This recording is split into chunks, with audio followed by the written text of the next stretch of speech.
այցում մեր հյուրն է պատմական գիտությունների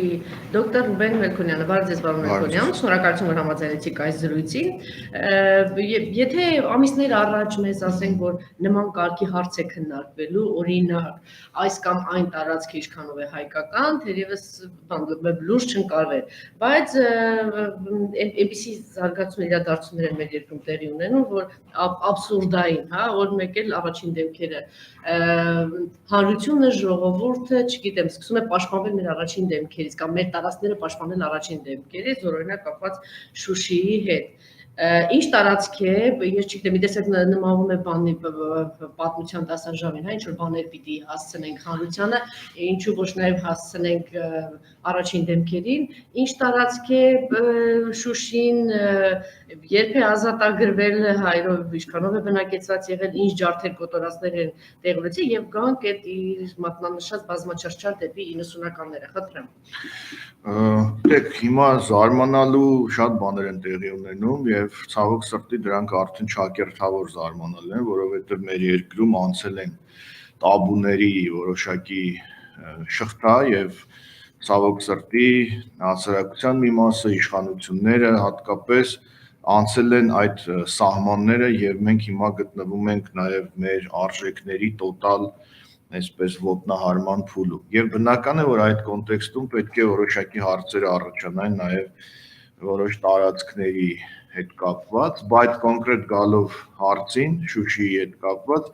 ասեմ հետեւյալը, որ բնականաբար Շուշիի մասին այդ աղմկահարույց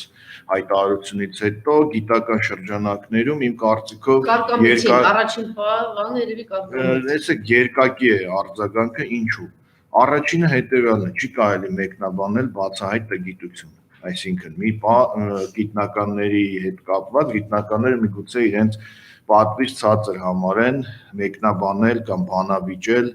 ակնհայտ, ուրեմն տգիտությունը, ակնհայտ փաստերի խեղաթյուրումը, այն որ Շուշին ադրբեջանական քաղաք է։ Բայց երկրորդը, որը որոշակիորեն հակասության մեջ է մտնում առաջին հետ, դա այն է, որ Այդ հայտարարությունը արվել է երկրի ղեկավարի կողմից, այդ հայտարարությունը արվել է երկրի խորհրդարանում, խորհրդարանական ամբիոնից, այսինքն դրան չարձագանքելը նույնպես բերում է որոշակի տարընթերցումների տարընկալումներ եւ դրա համար պետք է հստակ ֆիքսել։ Ուրեմն Շուշին ինչպես նաեւ ամբողջ Արցախը բուն հայկական տարածք է, հայկական բնորան է Եվ քննարկել Շուշին Ադրբեջանը բնակ է եղել, այսինքն ադրբեջանական է եղել, դա չի դիմանում որևէ քննադատության, դա հեռու է պատմական օբյեկտիվությունից, դա հեռու է փաստերի, տրամաբանական շարադրանքի, այսպես մոտեցումներից։ Եվ մյուսը, որ Շուշին ոչ միայն եղել է հայկական կարևոր բնորաններից մեկը, այսինքն հայկական քաղաքներից մեկը, այլև կան բազմաթիվ փաստեր, որ Շուշին, այո, Անդրկովկասի կրթական կենտրոններից մեկն է եղել, ես ձեզ ասում, մենք մի խումբ արևելագետներով որոշակի հետազոտություն էին անում Շուշիի հետ կապված անցած տարի եւ նաեւ ի հայտ եկան փաստեր, որ Շուշիում ձևավորվել է նաեւ հայկական կրթական որոշակի սկզբունքներ, այսինքն կրթական ազգային կրթական սկզբունքների կարելի ասել դարբնոց է եղել Շուշին, որտեղից նաեւ ծավալվել է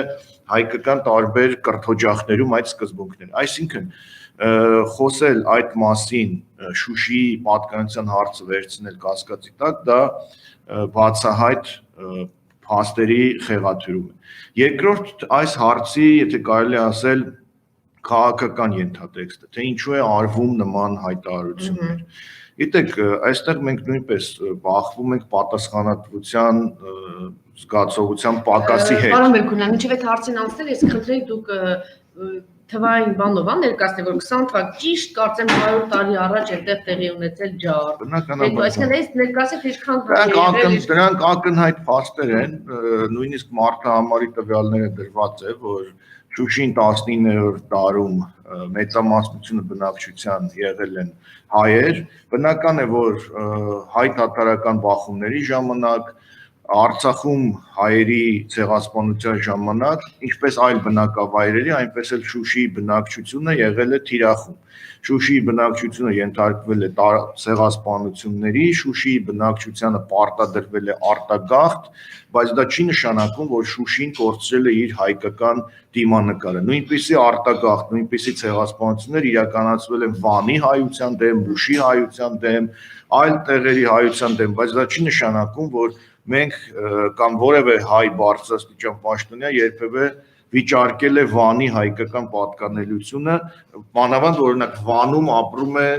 քրդական բնակչություն կամ 10-րդ դարի ինչ-որ մի հատվածում կարող է քրդական բնակչությունը կազմել է մեծամասնություն ցեղասպանությունների եւ այլնի հետևանքով։ Սա ուզում ասել, սա այլ խնդիր է, սա այլ հարթություն է եւ չի կարող պետական պաշտոնյան նման անլրջությամբ մոտենալ այդ հարցերին։ Մանավանդ դա խիստ գայուն հարց է եւ ազգային ժողովի ամբիոնից խոսել գիտելիքների նման ցածր պաշարով այդպիսի զգայուն հարցերի մասին, դա անթույլատրելի է, դա մեծ հարված է առաջին հերթին մեր ազգային ինքնասիրությանը եւ հարված է նաեւ մեր պետականությանը, ինչու ոչ նաեւ մեր պետական սկզբունքներին, որովհետև մենք տասնամյակներ շարունակ, նաև վերջին 30 տարիներին, չհաշված խորհրդային շրջանում, անընդհատ բախվել ենք ադրբեջանական այդ կեղծ թեզերի հետ, Արցախի պատկանելության, Շուշիի պատկանելության հետ եւ միշտ տասնամյակներով, հարյուրամյակներով հակադարձել ենք օբյեկտիվ փաստերով։ Տեսեք, նույնիսկ խորհրդային շրջանի հայ պաշտոնյաները, խորհրդային Հայաստանի ղեկավարները ամեն կերպ, նույնիսկ տոտալիտար երկրի պայմաններում սովետական միության ամեն կերպ պաշտպանել են Արցախի, այդ թվում եւ Շուշիի հայկական պատկանելության մասին թեզը օբյեկտիվ նաեւ գիտական փաստերի վրա հենված։ Միանշանակ, ընդ որում տեսեք նաեւ եղել է համագործակցություն սովետական Հայաստանի պետական պաշտոնյաների եւ գիտնականների հետ, որպեսզի սովետական Հայաստանի պաշտոնյաները նման տգետ հայտարարություններ հանկարծ որևէ ամբիոնում չանեն։ Դա սովետական շրջան, բայց անկախ Հայաստանում մենք տեսնում ենք այսպիսի իրավիճակ։ Երկրորդ ամեն դեպքում սա կարևոր փաստ է, ես ուզում եմ շեշտել, որ տեսեք, այնինչ հնչում է ազգային ժողովում, հնչել է այդ դա ճիշտ է, ճիշտ համընկնում է, համապատասխանում է ադրբեջանական դիրքորոշումներին։ Այսինքն, այնինչ ասել են ադրբեջանցիները տարիներ շարունակ, այնինչ մեկ շաբաթ առաջ Ալիևը իր տիկնոջ հետ Շուշիում թեյեր խմում եւ հայտարարում էր, այդ նույնը մենք տեսնում ենք ազգային ժողովում եւ ավելի ասեմ, մի փոքր ավելի իրավական քաղաքական խնդիր։ Կա այսպես կոչված թյուրքական խորհուրդ կազմակերպություն, որում ընդգրկված են թյուրքալեզու մի շարք պետություններ՝ Թուրքիա, Ադրբեջան, Ուզբեկստան, Ղազախստան եւ այլն եւ այլն։ Եվ ընդամենը օրեր առաջ այդ կազմակերպությունը որոշել էր Շուշին 2022 թվականին հայտարարել թյուրքական աշխարհի մշակութային մայրաքաղաք։ Հիմա այդ նույն նրանց առաջարկը փաստորեն ազգային ժողովում առաջ գալի, ասում է դուք ճիշտ եք։ Ազգային ժողովում այո, ըստ էության աջակցություն է ստանում, ընդ որում աջակցություն է ստանում նաև իշխող ֆրակցիայի լուր համաձայնությամբ, միաձայն համաձայնությամբ։ Ես այստեղ մի շեշտադրում եմ ուզում անել, իշխող կուսակցության մեջ կամ իշխող խմբակցության մեջ կան նաև պատմաբաններ, նրանց անունները նույնիսկ նշվում են։ Ես ուզում եմ հասկանալ, արդյոք բոլորը միակարծիք են իրենց թիմի առաջնորդի տեսակետի հետ։ Արդյոք այդ 83-ը կամ 84-ը չգիտեմ քանի հոգի են, համաձայն են, որ Շուշին 90%-անոց բնակչություն է եղել ադրբեջանցիներ, ուստի Շուշին ադրբեջանական քաղաք։ Առիթ չեմ ունեցել, առաջին այնքան աբսուրդային է, որ հարց չեք համարում։ Առիթ չեմ ունեցել, առաջին իսկ առիթի դեպքում ճիշտ ասած այդ անձանց հետ ես շատ հարաբերություններ չունեմ էլ, նաև գաղափարախոսական առումով, բայց առաջին իսկ առիթի դեպքում հարցնելու եմ, որովհետև այդ լուր համաձայնությունը, որ իրենք փաստորեն ցույց են տալիս կամ դրսևորում են, խոսում է, որ այդ թիմում նաև բազմակարծությունը իրենց հռչակած որպես արժեք չկա եւ անընդհատ մենք այս վերջին շրջանում անընդհատ հիշվում է Ջորջ Օրվելի Անասնաֆերմը, գիրքը, բայց այս պարագայում մենք նույն հեղինակի, նույն դասականի Օրվելի մյուս գիրքը պետք է հիշենք 1984-ը, երբ խոսվում է բռնատիրության մասին եւ անընդհատ ասում է, որ մեծ եղբայրը, այսինքն այդ թիմի լիդերը միշտ ճիշտ է։ Հիմա ստացվում է, որ այս թիմի լիդերն էլ միշտ ճիշտ է, Փաշինյանը միշտ ճիշտ է, ասում է Շուշին ադրբեջանական է եւ 80 եւ պլյուս ուրեմն падգամավորները չեն որևէ այսպես հակապաստակ տեսեք, մի քանի կարծիք է ինչու է նման կարգի հայտարարություններ անում, հա, նախ ինքը դե մեղքի մեծ զգացում ունի, դե մորթ է, չգիտեմ, ջարդ է, ցեղասպանություն է, 10,000 երիտասարդներ են եւ այլն հայրենիք է հանձնել եւ ամեն կերպ փորձում է արդարացնել սա։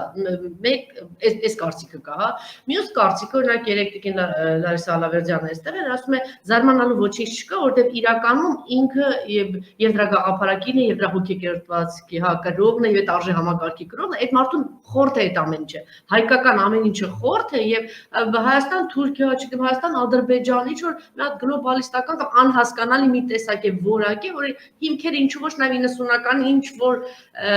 ընդհանրություն կան նաեւ հա Լևոն Տեր-Պետրոսյանական ՀՀՇ-ական բանի հետ։ Որն է ձեր կարծիքով եւ ինչու է այսպիսի դրսեւորումներ ստանում։ Տեսեք, ես մի կողմից չեմ ուզում ամեղության կանխավարկածը որևէ մեկի ոտնահարել, բայց այսքան պատահականություններ վերջին 2.5-3 տարվա ընթացքում, այսքան թուրքահաճո հայացքներ, այսքան հակահայկական արարքներ, տարբեր ոլորտներում, դա կլինի կրթական համակարգում, դա կլինի այլ համակարգում, ինչի հրաժարվում։ Այո։ Այս պատերազմից հետո էլ ասեք մենք այդ չափորոշիչները պատմության հետ կապված իրականացնելու ենք։ Այդ ամենը ճիշտ ասած տպավորություն է թողնում, որ սա մշակված, ավելի շատ մշակված մի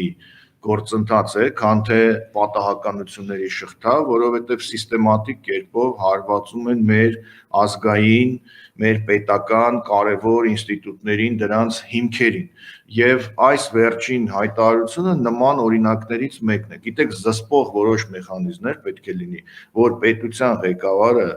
պետական ամենակարևոր ամբիոնից ինքը իրեն այսպես ինքնագրաքննություն անի եւ հասկանա թե ինչ կարելի ասել ու ինչ չի կարելի ասել։ Եթե դա չի հասկանում, ուրեմն չպետք է խոսի այն թեմաներից, որտեղ իր գիտելիքները մեղմ ասած բավարար չեն։ Եթե բավարար չեն, եթե նա գիտակցում է, որ բավարար չէ ու խոսում է այդ մասին, ուրեմն դա ուղիղ հարված է մեր պետական շահերին։ Եւ նրա բան է դա այդ ամեն ինչը, մտածված է այդ ամեն ինչը։ Մենք կարող ենք այդպես ենթադրել, իրավունք ունենք այդպես ենթադրել, որովհետեւ նրա Այո, եւ տեսեք, նաեւ նրա թիմակիցները սկզբից խուսափում էին անդրադառնալ, հետո սկսեցին բոլորը մեկ մարդու նման պաշտպանել, ասելով, որ սխալ են հասկացել, մանիպուլացվել է նրա խոսքերը Շուշիի հետ կապված եւ այլն։ Ես ճիշտ ասած այս ամենից մի եզրահանգման եմ եկել, ես իրավաբան չեմ, բայց կարծում եմ մի օրենսդրական առաջարկություն կարելի անել։ Երբեք չէի մտածի, որ կարող եմ օրինակ բերել Թուրքիայի քրեական օրենսգիրքը, բայց Թուրքիայի քրեական օրենսգրքում կա մի հոդված թուրքականությունը վիրավորել։ Հայտնի 301-րդ հոդվածը, որով դատապարտում են այն անձանց, ովքեր վիրավորում են Թուրքիա պետությանը, թուրքական ինքնությանը, Թուրքիայի պատմության որոշակի իրողություններ եւ այլն եւ այլն։ Իսկ կարծում եմ մենք հասել ենք այնպիսի վիճակի, որ պետք է քրեական օրենսգրքով ամրագրվի, որ հայոց պատմության, մեր ազգային արժեքների, մեր մշակույթի հանդեպ տոտալ այս վիրավորանքները պետք է պատժվեն քրեորեն եւ պետք է արգելվի հատկապես պետական պաշտոնյաներին, բարձր ամբիոններից խոսել այնպիսի թեմաների մասին, որոնք ուղիղ վիրավորանք են մեր համազգային ինքնությանը, մեր պետականությանը եւ մեր ազգային արժեքներին։ Ես կարծում եմ, այո, մենք ողբերգական ժամանակներ ենք ապրում եւ նման այսպես մեխանիզմների ներառումը, կիրառումը ավելորդություն չէ ցավոք սրտի։ Որտեղ կներեք Տիկին Տովմասյան, այդ նույն ազգային ժողովի ամբիոնից մենք 2.5 տարի լսել ենք նաև այլ